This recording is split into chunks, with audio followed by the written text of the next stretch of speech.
प्रीति Raghunandan, drugs case में Ananya Pandey NCB के दफ्तर के लिए निकली हैं और वहां पहुंचने के बाद की तस्वीरें हमने आप तक पहुंचाई है। उनके पिता भी उनके साथ इस दौरान थे। एनसीबी ने उन्हें आज पूछताछ के लिए 2 बजे बुलाया था, लेकिन वो करीब 1.5 घंटे की देरी से एनसीबी दफ्तर पहुंची हैं। अनन्या के साथ उनके पिता चंकी पांडे भी मौजूद हैं और इससे पहले एनसीबी ने सुबह अनन्या के घर की तलाशी ली थी, जिसके बाद एनसीबी की टीम अपने साथ अनन्या का मोबाइल, लैपटॉप और दूसरे इलेक्ट्रॉनिक सामान लेकर गई।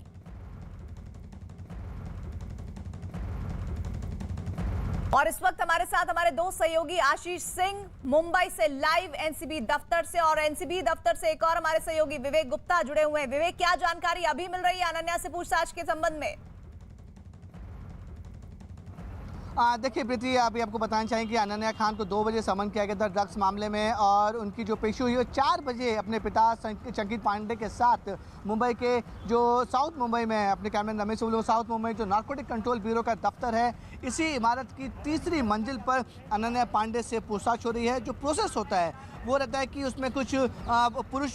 नार्कोटिक कंट्रोल ब्यूरो के अधिकारी होंगे, साथ ही साथ जो एक नियम होता है महिला पुलिस अधिकारी और महिला नार्कोटिक कंट्रोल ब्यूरो के अधिकारी भी मौजूद होंगी, क्योंकि एक महिला से पूछताछ हो रही है। आपको बताना चाहेंगे कि जब 2 अक्टूबर को शाहरुख खान के बेटे आर्यन खान को हिरासत में लिया गया था और 3 अक्टूबर को आर्यन खान को गिरफ्तार किया गया था, तब से पूरा जो जांच का दायरा है वो आर्यन खान के आसपास आर्यन खान से फ़ोन से जुड़ा हुआ लग रहा था। उसके बाद नार्कोटिक कंट्रोल ब्यूरो ने बाकायदा आर्यन खान से जो फ़ोन है उसके व्हाट्सएप चैट को खंगालने की कोशिश की, तो पता चला कि उस व्हाट्सएप चैट में आर्यन खान लगातार अनन्या पांडे के साथ बातचीत करते थे और नार्कोटिक कंट्रोल ब्यूरो के अधिकारियों का दावा है कि ये बातचीत ड्रग्स को लेकर होती थी। कोड वर्ड में यह बातचीत होती थी, वो कोड वर्ड को डिकोड करने की अब कोशिश की जा रही है। यही वजह है कि आज नार्कोटिक कंट्रोल ब्यूरो ने सुबह तकरीबन 10:30 से 11 के आसपास बाकायदा अनन्या पांडे के घर पर छापेमारी की, उनके घर की तलाशी ली। तलाशी लेने के बाद अब उन्हें उसी समय उनके घर पर इनको समन जारी किया कि 2 बजे तक आप नार्कोटिक कंट्रोल ब्यूरो जो मुंबई के साउथ मुंबई में है वहां पर आकर अपना स्टेटमेंट दर्ज कराएं।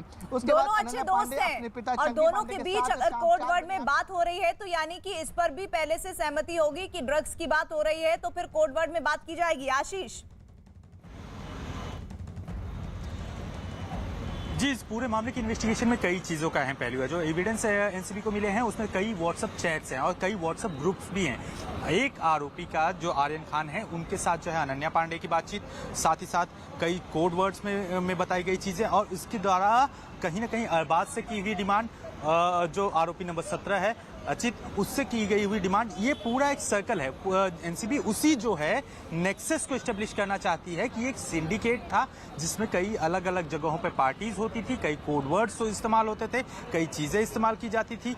उनको एस्टेब्लिश करने की कोशिश एनसीबी फिलहाल कर रही है। उसी के तहत जो है अनन्या पांडे को पूछताछ के लिए बुलाया गया है। अनन्या पांडे के साथ आर्यन खान की बातचीत के कई हिस्से जो हैं वो कई कोड्स में, कई चैट्स में, कई हिस्सों में, अलग अलग हिस्सों में मिले हैं, लिहाजा उन कोड्स को खंगाले जाने की कोशिश है। जिस तरह से कि एनसीबी में आर्यन खान के वकीलों ने कोर्ट में दलील दी थी कि आज की जनरेशन, नई युवा पीढ़ी कई मोजोस का इस्तेमाल करती है, कई जो है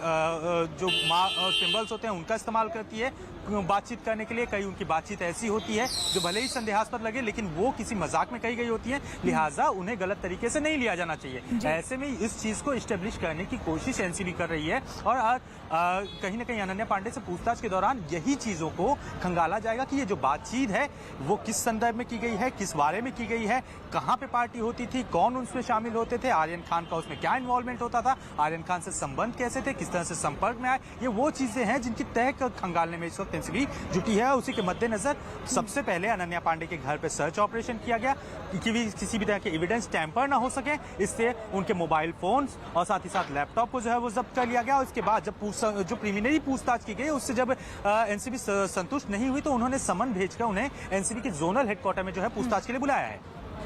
जी, आप मेरे साथ बने रहिएगा, लेकिन इस बीच विवेक जरा ये भी बताइए कि अगर मैं गलत नहीं हूं तो 45 मिनट का समय हो गया है, वो कौन से सवाल जवाब होंगे जो इस वक्त एनसीबी दफ्तर में अनन्या पांडे से पूछे जा रहे होंगे?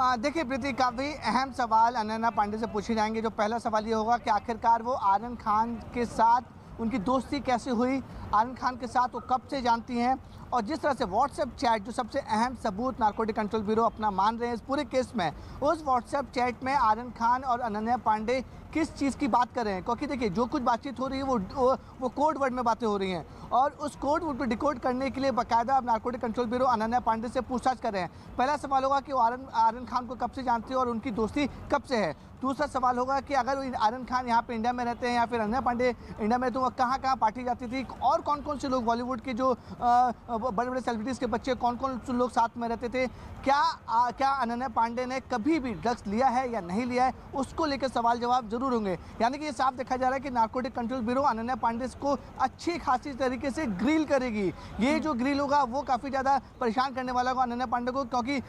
नारकोटिक कंट्रोल ब्यूरो के अधिकारियों के सामने बाकायदा सबूत हैं, बाकायदा चैट है। वो चैट की जो कॉपी होती है वो बाकायदा अनन्या पांडे के सामने रखी जाएगी और उसके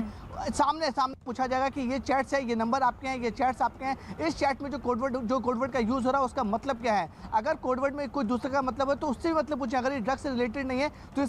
आप किस संदर्भ में आर्यन खान से बातचीत कर रही हैं उसकी पूरी डिटेल बताइए। तो यानी कि ये जो समय है जो पिछले 45 मिनट से अनन्या पांडे के साथ पूछताछ हो रही है वो कोई छोटी मोटी कोई आसान पूछताछ नहीं होगी। एक सेंट्रल एजेंसी जो ड्रग्स के मामले की जांच कर रही है उस एजेंसी के सीनियर ऑफिसर अनन्या पांडे से तीखे सवाल पूछेंगे और ये जानने की कोशिश करेंगे कि व्हाट्सएप चैट में जो ड्रग्स को लेकर बातचीत हो रही है वो कब से हो रही है, कौन कौन से ड्रग्स वो लेती थी या नहीं लेती थी, इसकी डिटेल दीजिए और पूरा उनका शेड्यूल जानेंगे। जिस समय से WhatsApp chat narcotic control bureau के अधिकारियों को मिले हैं उस समय से उनका शेड्यूल जानने की कोशिश करेंगे कि वो पिछले साल कहाँ थी, 6 महीने पहले कहाँ थी, आर्यन खान के साथ किस किस पार्टी में गई थी, अगर कोई क्रूज या